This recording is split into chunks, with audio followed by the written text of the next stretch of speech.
como viver uma vida sobrenatural.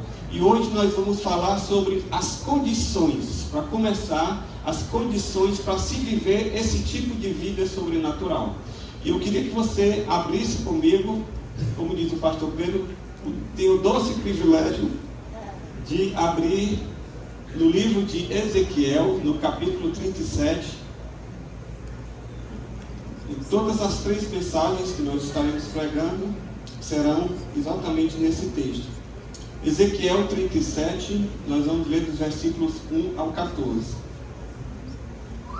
Quem encontrou, diga amém. Amém. Quem ainda não encontrou, diga espera um pouco. A mídia vai projetar Ezequiel 37:1, diz assim a palavra do Senhor. Veio sobre mim a mão do Senhor, e Ele me levou pelo Espírito do Senhor, e me deixou no meio de um vale que estava cheio de ossos. Ele me fez andar ao redor deles, e eu pude ver que eram muito numerosos na superfície do vale, e estavam sequíssimos. Então me perguntou: filho do homem, será que esses ossos podem reviver? Respondi: Senhor, tu o sabes. E ele me disse: profetize para estes ossos e diga-lhes: ossos secos, ouçam a palavra do Senhor.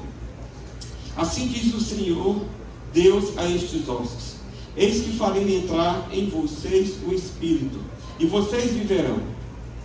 Porém tendões sobre vocês, e farei crescer a carne sobre vocês, e cobrirei de pele. Porém em vocês o Espírito, e vocês viverão. Então vocês saberão que eu sou o Senhor. Então profetizei como me havia sido ordenado.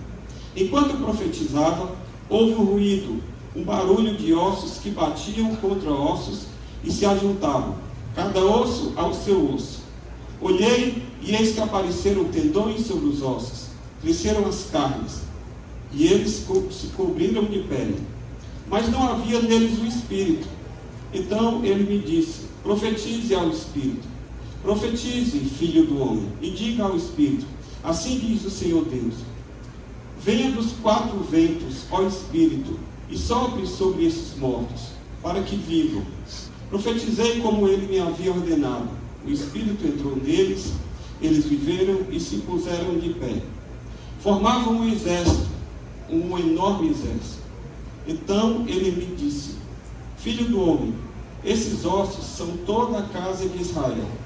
Eles que dizem: os nossos ossos estão secos, perdemos a nossa esperança, fomos exterminados. Portanto, profetize e diga-lhes: assim diz o Senhor Deus: eis que abrirei as sepulturas de vocês, e os farei sair delas, ó povo meu, e os levarei de volta à terra de Israel.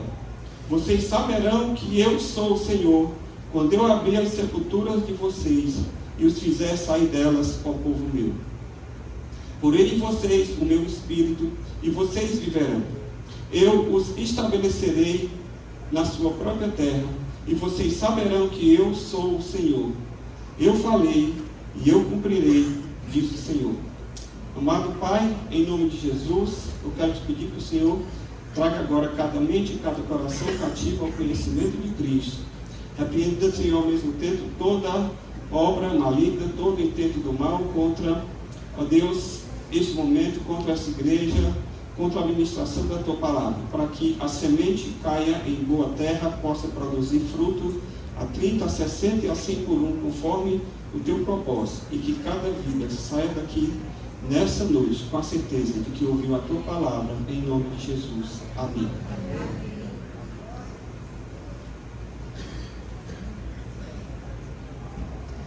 Desde quando o povo saiu do Egito e se estabeleceu na terra prometida, chamada Canaã, o Senhor advertiu o povo para que eles andassem nos seus caminhos,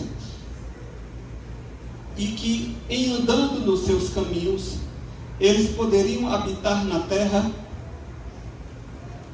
ad infinito, ou seja, sem tempo. Iriam sempre ter aquela terra, porque ele já havia prometido a terra a Abraão. Porém, ele advertiu: caso eles não andassem e honrassem a aliança com o Senhor, eles perderiam o direito de morar na terra.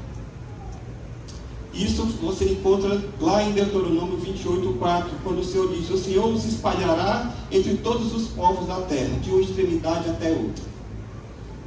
Só que com o passar do tempo, o povo não honrou a aliança com Deus.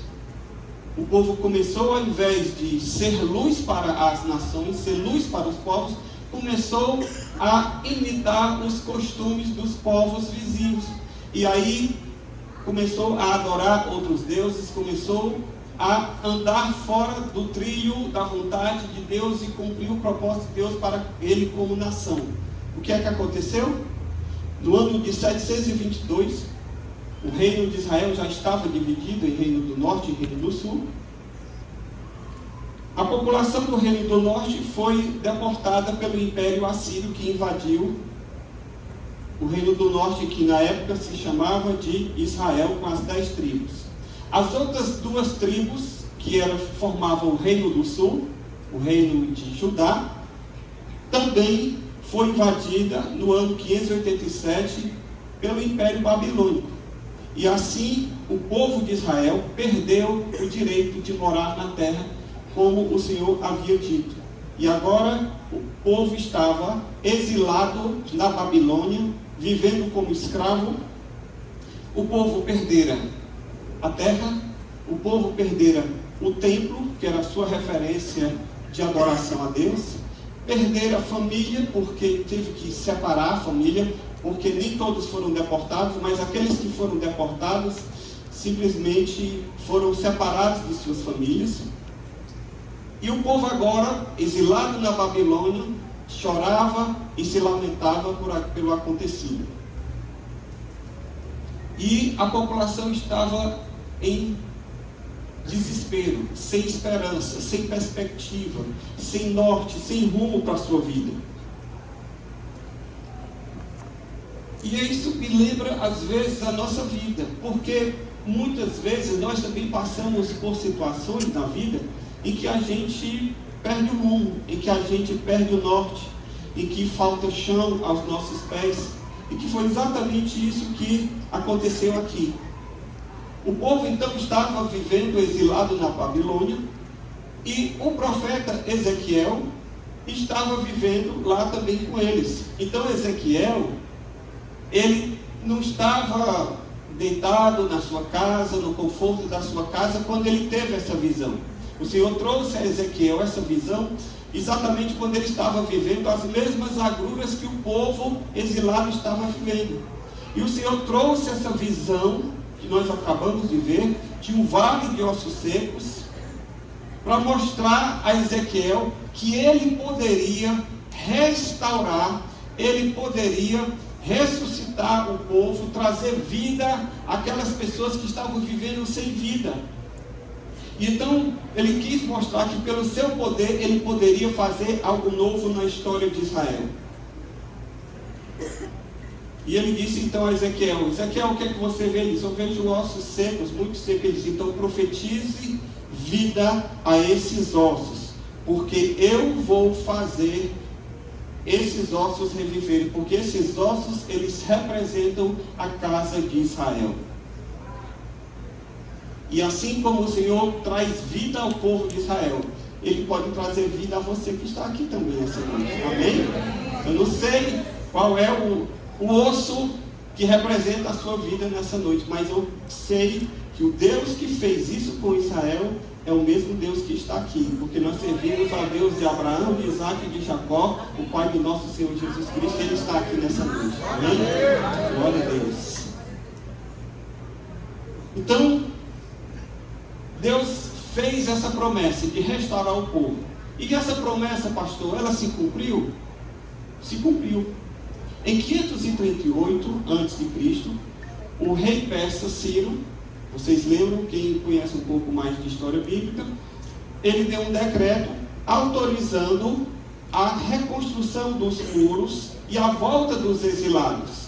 Então foi nessa época que Esdras, o sacerdote, e Neemias, que era empregado do rei, voltaram para Jerusalém para reconstruir os muros, para refazer a cidade. Então, nessa época, o povo readquiriu o direito de morar na sua terra novamente. Eu vejo essa experiência do exílio que Deus fez com o povo de Israel, mais ou menos aquela coisa que um pai faz com uma criança. Às vezes a criança está fazendo alguma coisa errada. O que é que o pai faz? Só, fique sentado aqui nessa cadeira agora. Não saia daí, você vai ficar um tempo aí. É o famoso castigo, né? Vai ficar de castigo aqui. Não vai sair desse lugar. O Senhor disse, olha, vocês estão vivendo de forma errada, vocês estão quebrando a minha aliança, pois agora vocês vão passar um tempo ali fora da terra, para vocês sentirem e valorizarem aquilo que vocês têm e que não estão valorizando. Porque às vezes, irmãos, a gente só dá valor às coisas quando a gente perde. Já prestaram atenção? Às vezes a gente tem tudo, mas parece que é tudo como se fosse automático. Principalmente se você não paga a conta, alguém paga por você. O filho, ele vive na casa do pai, ele tem internet.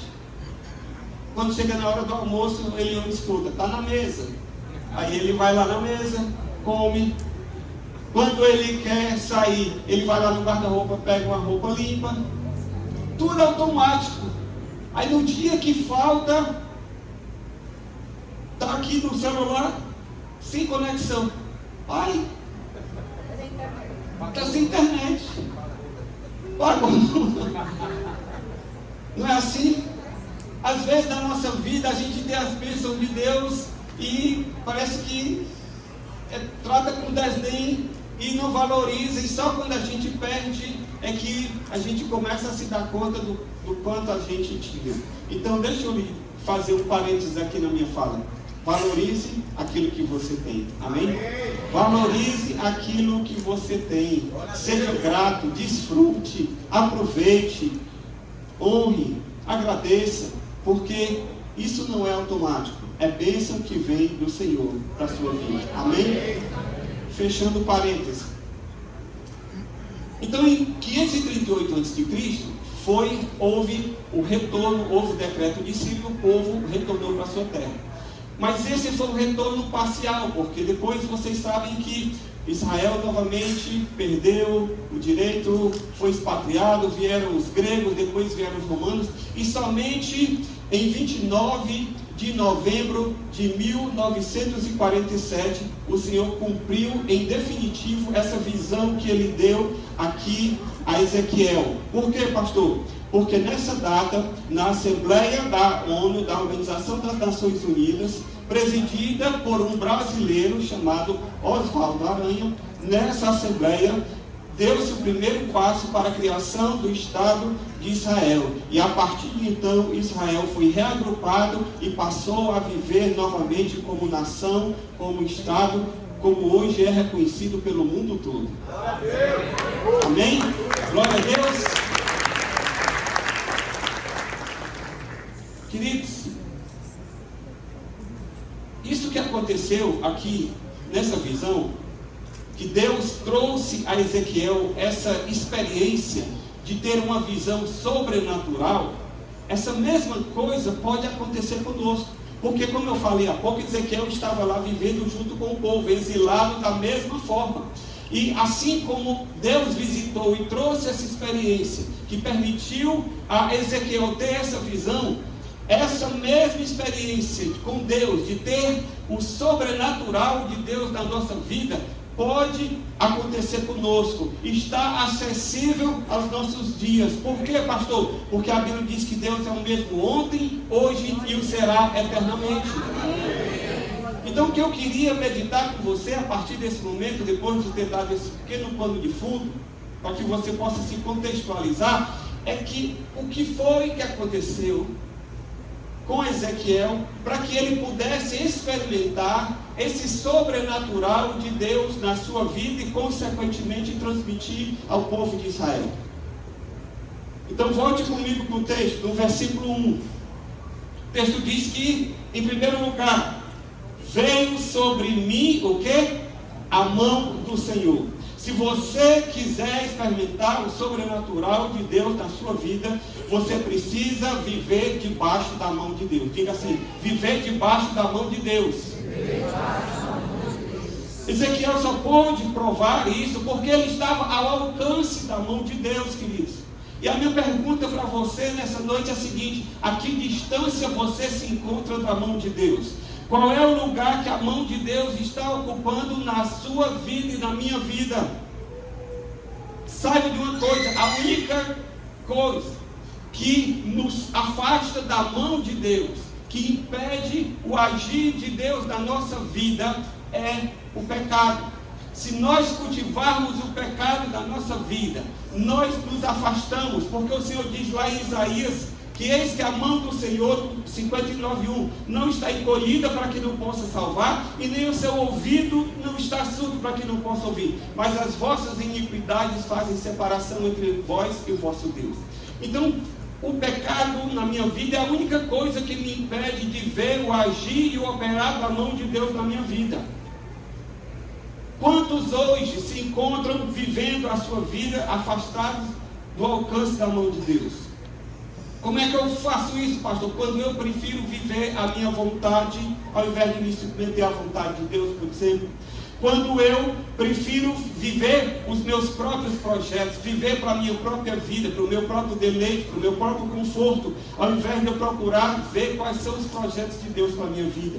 Quando eu prefiro gastar o meu tempo com coisas que não edificam o meu caráter, coisas que não estão construindo a minha vida, que não estão me aproximando do Senhor, eu estou me colocando fora do alcance da mão de Deus.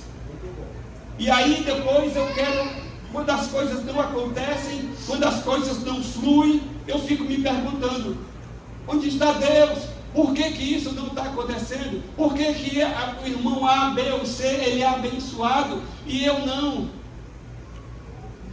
Só que a gente precisa entender que o que está nos bastidores é o que conta, não é o que está na aparência.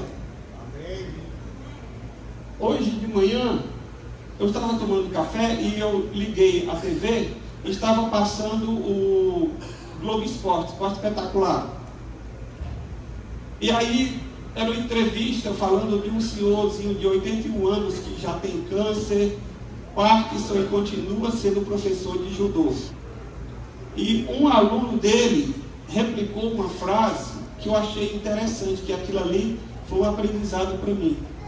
E ele disse o seguinte: a medalha você ganha no treino, a competição você só vai buscar.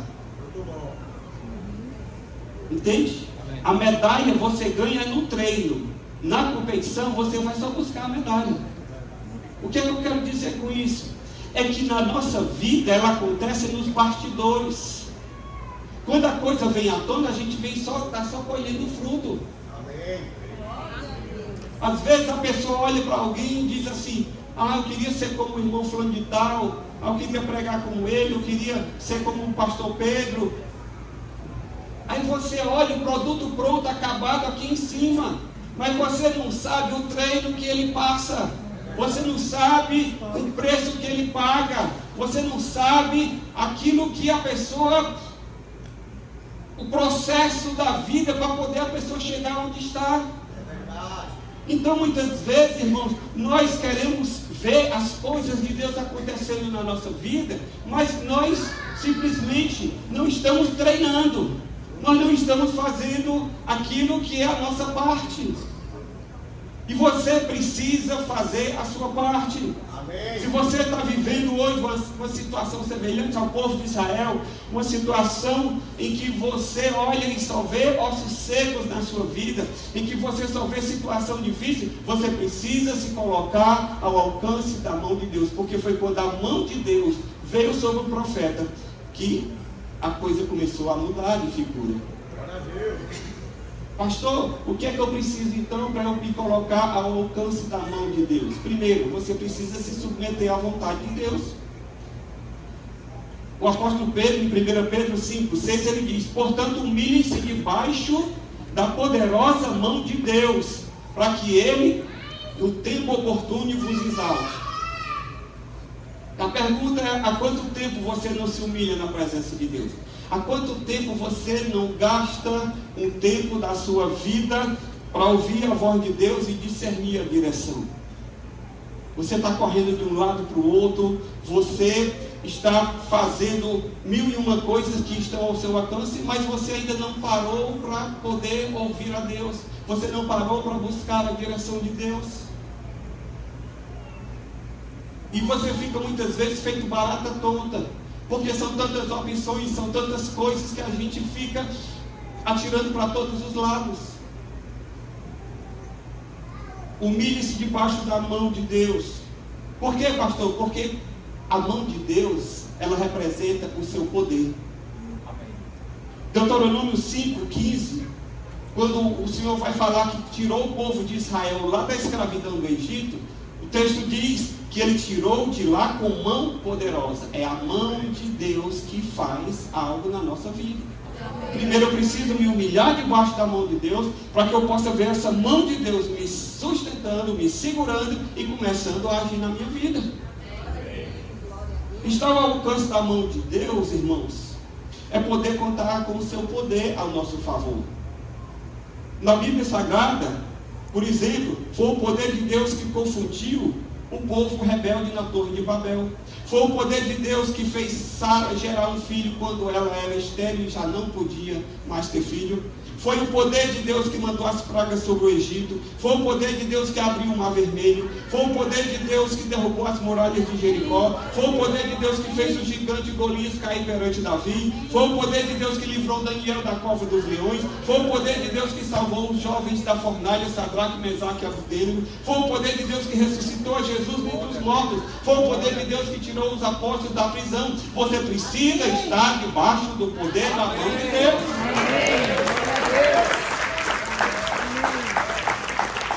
Porque quando estamos debaixo do poder da sua mão, nós experimentamos tudo aquilo que Ele tem a nosso favor. Assim como o Senhor manifestou a Ezequiel, Ele está hoje aqui para manifestar o seu poder a todos aqueles que se humilharem debaixo da sua mão. Pastor, o poder de Deus, como é que eu vejo o poder de Deus? De várias formas. O poder de Deus, irmãos, ele está, por exemplo, sobre a sua criação. Lá no Salmo 145:16 diz que abres a mão e satisfazes os desejos de todos os seres viventes. É a mão de Deus que dá o suprimento até dos animais lá na selva que você nem conhece. Tem um leão que comeu hoje porque Deus abriu a sua mão e você nem se deu conta. Tem um pardal que se alimentou hoje porque Deus abriu a sua mão e você nem sabe disso. Mas é o poder de Deus que sobre a sua criação, Ele permite a vida sobre a face da terra. Glória a Deus. É o poder de Deus sobre a vida dos seus servos, que faz com que a sua boa mão haja em nosso favor, quando a Bíblia diz em Esdras 7:9, que a bondosa mão de Deus estava com ele. Esdras reconheceu que a boa mão do Senhor estava sobre a sua vida. Nós precisamos entender isso, que nós precisamos estar debaixo da mão de Deus. Eu não quero estar debaixo da mão de Satanás, eu não quero estar debaixo do jugo do homem, mas se eu estiver debaixo da mão de Deus, não tem melhor lugar para eu estar. Amém?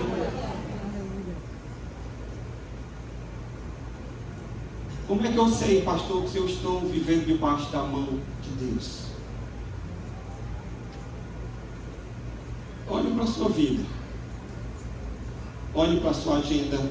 Olhe como você gasta o seu tempo. Olhe quais são as suas prioridades. Suas prioridades batem com as prioridades de Deus? O seu gosto bate com o gosto de Deus? Você ama o que Deus ama? Você aborrece o que Deus aborrece? Não. Então você não está vivendo debaixo da mão de Deus. Você precisa se alinhar. Porque quando você se alinhar à vontade de Deus, aquilo que flui de Deus vai fluir sobre a sua vida. É simples. É simples.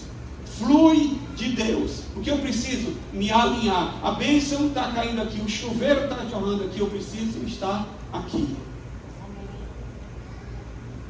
Eu não vou arrancar o chuveiro da parede, arranca o chuveiro daí dele me molhar. Não, eu tenho que ir lá onde o chuveiro está aberto e a água jorrando, para que eu possa experimentar isso na minha vida.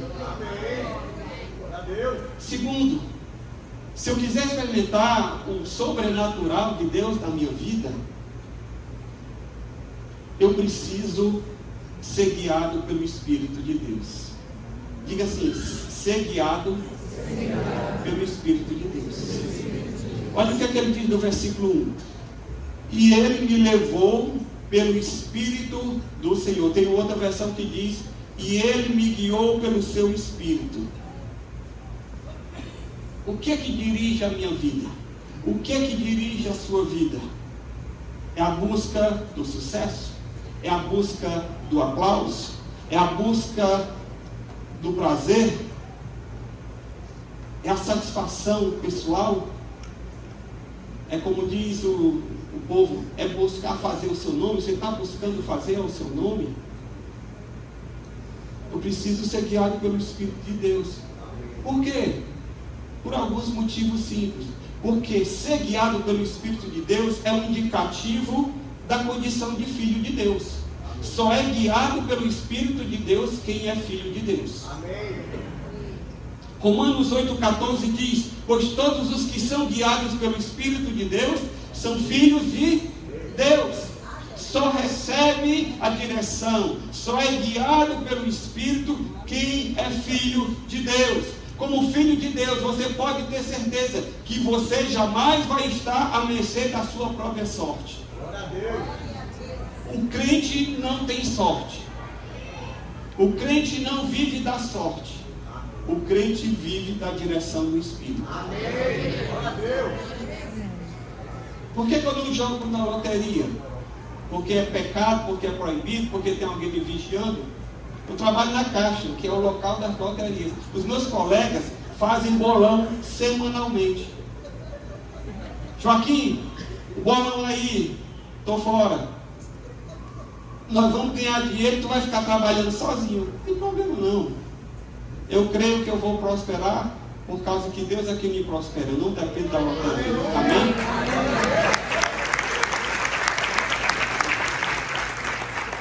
Eu ainda creio no trabalho, irmãos. Amém. Glória a Deus. Eu ainda creio no trabalho. E que Deus abençoe o trabalho das nossas mãos. Amém.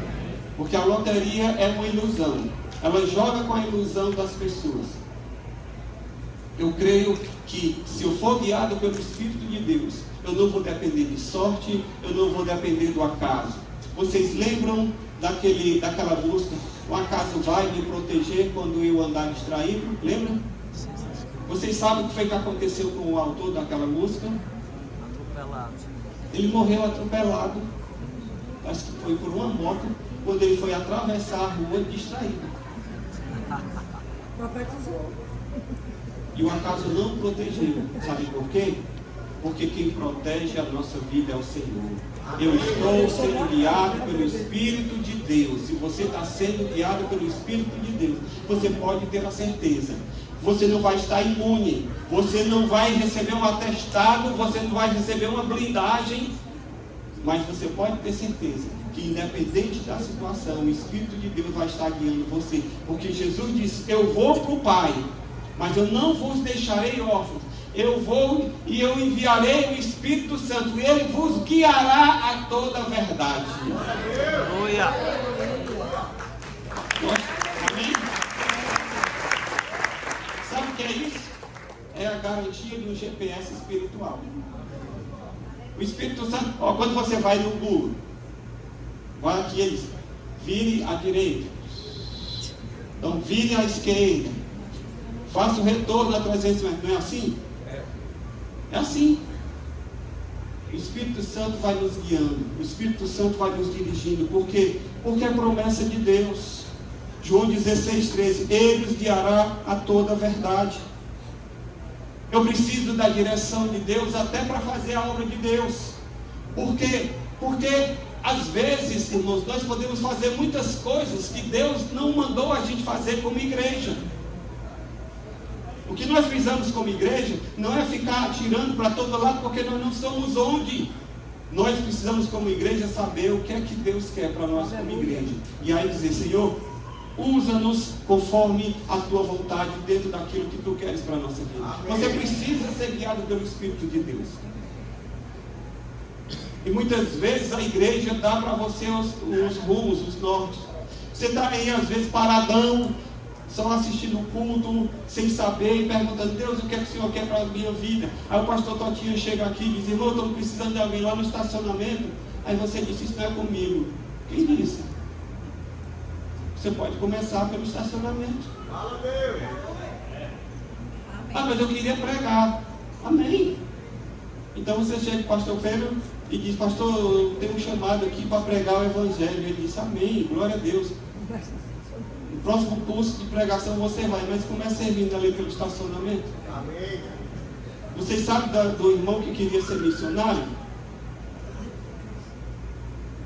Ele não queria trabalhar, queria fazer nada.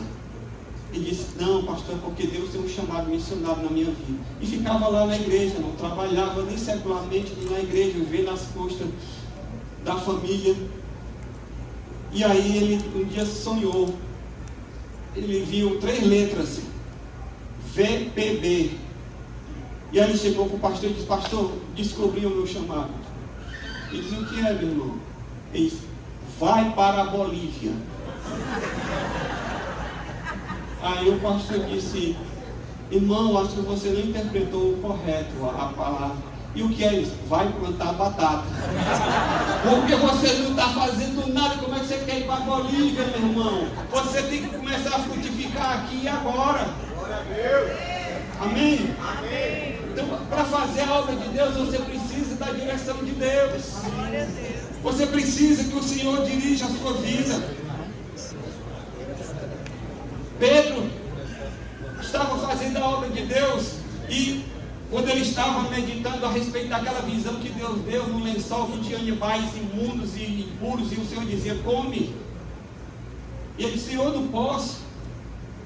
E Deus estava querendo mostrar a ele que ele não podia querer levar o evangelho só para o povo judeu. Ele precisava também alcançar os gentios, porque havia alguém que era gentio que estava orando a Deus e que precisava ser alcançado. E o Espírito de Deus, quando Pedro estava meditando acerca dessa visão, lá em Atos 10:19, ele diz: enquanto Pedro meditava a respeito da visão, o Espírito de Deus diz: eis aí os homens que estão à tua procura. Porque acho que foi Ananias que mandou buscar Pedro. Irmãos, até para fazer a obra de Deus nós precisamos da direção de Deus. Então, deixe-se guiar pelo Espírito de Deus, para que você possa desfrutar das suas promessas. E tudo aquilo que for necessário para que você faça a vontade de Deus, Deus vai trazer às suas mãos. Mas eu preciso buscar, eu preciso sair da inércia. Ezequiel estava lá, e o Espírito de Deus pegou Ezequiel e começou a guiá-lo naquela visão. Sabe por quê? Porque Deus, Ele trata assim. Deus, Ele vai nos guiando. Deus nunca nos mostra lá na frente. Tem gente que quer saber como é que vai ser a sua vida daqui a 5 anos. Deus não vai mostrar para você. Quando você estava lá no mundo, você ia lá na mulher e dizia assim: leia a minha mão. Ou então tira aí, bota as cartas aí. Não era assim? Está queimado. Não, estava lá no mundo. Não estou falando que está queimado aqui agora, não. Aí você se converte. E aí você estava acostumado a simplesmente depender de alguém para lhe dizer o que é que você tinha que fazer. Aí, ao invés de você ir para a Bíblia, queimar a pestana, ao invés de você ir buscar a Deus, orar e ler a palavra, pedir a direção de Deus, aí você vai para o jardim de oração. Lá naquele irmão, aquela irmã abençoada que tem o dom de profetizar, e aí você vai lá para saber: irmã, eu estou querendo fazer uma viagem, eu posso viajar? Uma vez eu estava assistindo um rádio, aí era uma irmã que tinha um programa, e aí ela orava pelos irmãos. Aí a pessoa ligava: alô, irmã, eu estou passando por uma situação assim, assim, assado. Irmã, tira uma palavra aí para mim. É o mesmo que botar cartas, entendeu? Tira uma palavra aí para mim, aí, irmã. Aí li o versículo. Não é assim, irmão. Você tem que gastar tempo. Amém. Você tem que buscar, você tem que orar, você tem que depender de Deus. Você precisa crescer. Você precisa ajustar a sintonia fina. Quem aqui é mais antigo que do tempo do rádio analógico, que não tinha rádio digital? Vixe, só eu que tenho mais de 50? Tinha um. Rádio analógico, para quem não sabe, era um rádio em que ele tinha um botão seletor, em que ele tinha um ponteiro, e que a gente, quando queria mudar de uma estação para outra, a gente rodava o ponteiro e rodava o botão, e o ponteiro ia saindo até chegar em cima da frequência. E aí ele tinha que estar bem em cima da frequência exata para poder a gente ouvir, porque senão ficava né? Alô, Alexandre, nós estamos aqui chorando. Já, você que está nos ouvindo, aí você, até que você conseguia, quando você sintonizava, agora sim. Alô, dona Maria, o seu Zé manda me avisar que ele vai chegar no ônibus. Prepara aquele galinha caipira para ele. E aí tinha, e você tinha que colocar, ajustar a sintonia para poder ouvir. Assim é com Deus. Você chega na igreja sem conhecer nada de Deus. Você é PhD na sua área de conhecimento. O cara é cientista, sabe tudo, trabalhou até na vacina da Covid, sabe tudo. Se converteu. Você pensa que ele chega aqui, eis que te digo? Nada, meu irmão. Ele chega aqui profetizando? Não. Ele chega aqui como um bebê.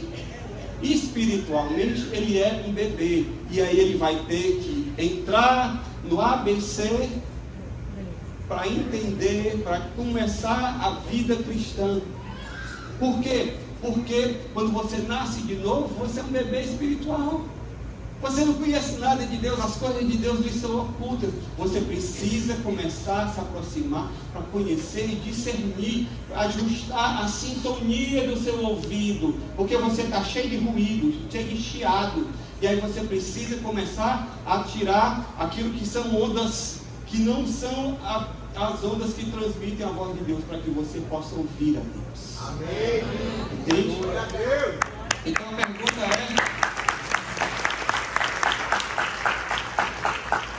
você está disposto a ser guiado pelo Espírito de Deus? Amém?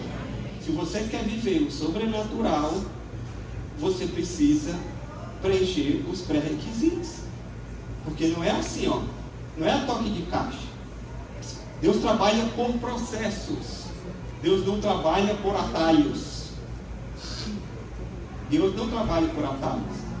Satanás, quando foi tentar Jesus, ele disse: olha, transforma essas pedras em pães. Como é o processo natural de fazer pão, irmãos? É transformar a pedra em pão, é? Não. É plantar o trigo, moer o trigo. Tem todo um processo para poder fazer o pão. O que ele propôs a Jesus foi um atalho. Deus não trabalha por atalhos. Deus trabalha na nossa vida. E se você quer experimentar o sobrenatural de Deus, primeiro, coloque-se debaixo da mão de Deus. Se submeta à vontade de Deus. Deixa a mão de Deus estar sobre você. E aí, quando a mão de Deus estiver sobre a sua vida, ela vai começar agora a poder te guiar. E por fim, se você quiser experimentar o sobrenatural de Deus, você precisa andar em obediência à vontade de Deus. No versículo 1 ele diz: ele me levou e me deixou no meio de um vale cheio de ossos. O Senhor levou Ezequiel para um vale de ossos secos. Com certeza esse vale de ossos secos não era um lugar bom que Ezequiel desejasse ir ou ficar. Quem é que aqui gostaria de ser jogado no local cheio de ossos secos e ficar lá? Claro que não. Porque é esqueleto, um monte de esqueleto. Eu quero lá ficar onde tem esqueleto. Eu quero ficar onde tem picanha. Amém. Eu quero chegar lá. É igual ali naquela avenida do Dioguinho, lá no final do Caça e Pesca. Eu passei um dia, aí tinha um barzinho assim: temos caldo de ossada diariamente. Você vai sair de casa para tomar caldo de ossada? Vou. Agora se eu disser: olha, tem uma picanha ali, aí eu vou. Glória a Deus. Levar Ezequiel para o vale de ossos secos Não era o lugar que Ezequiel queria, mas Ezequiel foi. Pergunta é: você está disposto a ir para o lugar que Deus quer te levar? Você está disposto a ir para o lugar que Deus quer te colocar e não aquele que você deseja? Porque muitas vezes, irmãos, Deus vai tratar conosco, Deus tem alguma posição para nós, mas antes de nos colocar naquela posição, a gente primeiro tem que passar por um processo, tem que passar por um aprendizado. É assim a vida, o crescimento. Você vai dar a chave do seu carro para o seu filho de 5 anos de idade? Não.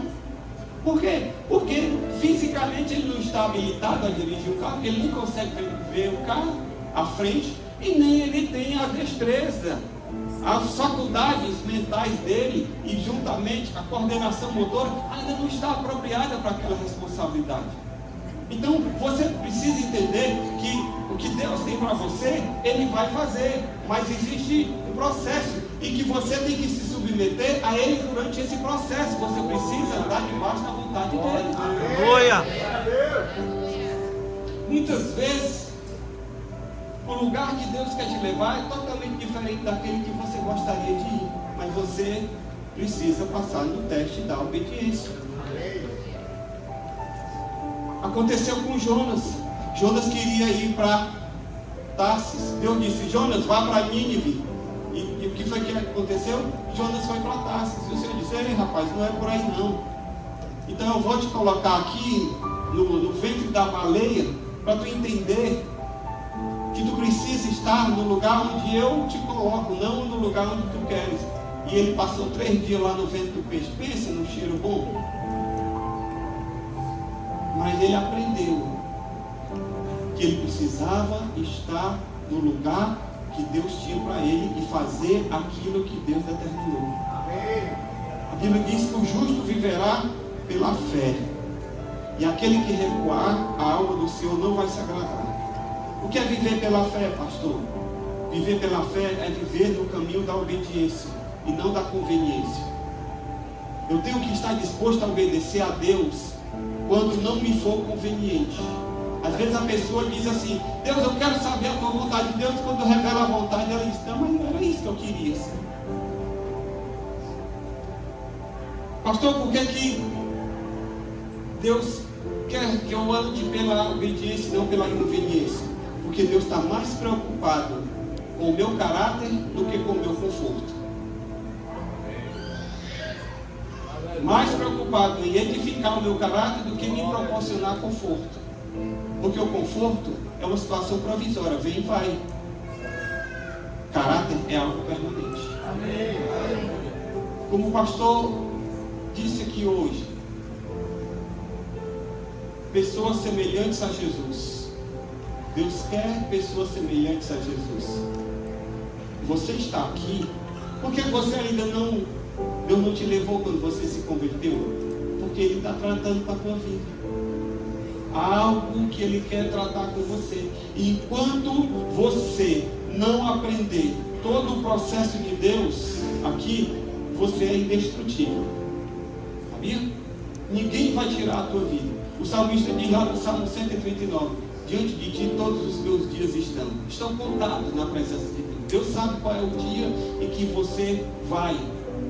Mas enquanto isso, não queira apressar o processo, mas também não queira retardar. Simplesmente diga: Senhor, eu quero andar no compasso da tua vontade.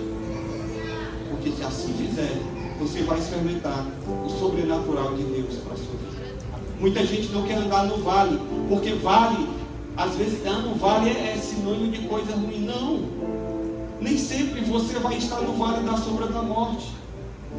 Mas se você estiver no vale, você pode ter certeza que ali você vai encontrar o socorro de Deus. Porque o salmista diz lá no vale: eleva os meus olhos para os montes, de onde me virá o socorro? O meu socorro vem do Senhor, que fez os céus e a terra. Toda boa dádiva, todo dom perfeito vem do alto. Não importa o buraco que a gente esteja, a gente tem que olhar para o alto, porque é do alto, do Pai das luzes, em que não há mudança de sombra nem variação, que vem a bênção do Senhor. Amém?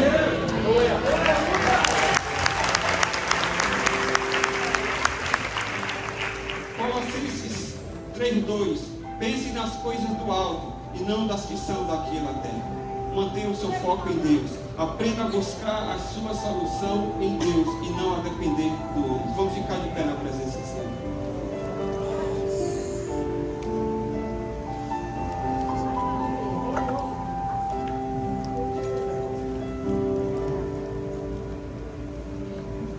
Que é viver uma vida sobrenatural? É viver levitando? Não. O pastor disse, eu subiu aqui, parece que nem pisou no chão, está levitando. Não, pastor, eu pisei mesmo no chão. Não levitei, não. Viver uma vida sobrenatural, irmãos, é o tipo de vida que Deus quer para nós. Por que sobrenatural? Porque o natural é o que o mundo vive. Caído, morto em seus delitos e pecados. Quando eu e você nos convertemos, nós começamos a viver uma vida sobrenatural. Aí a gente começa a desejar as coisas de Deus e não mais as coisas aqui da terra. A gente começa a querer fazer a vontade de Deus e não a nossa própria vontade.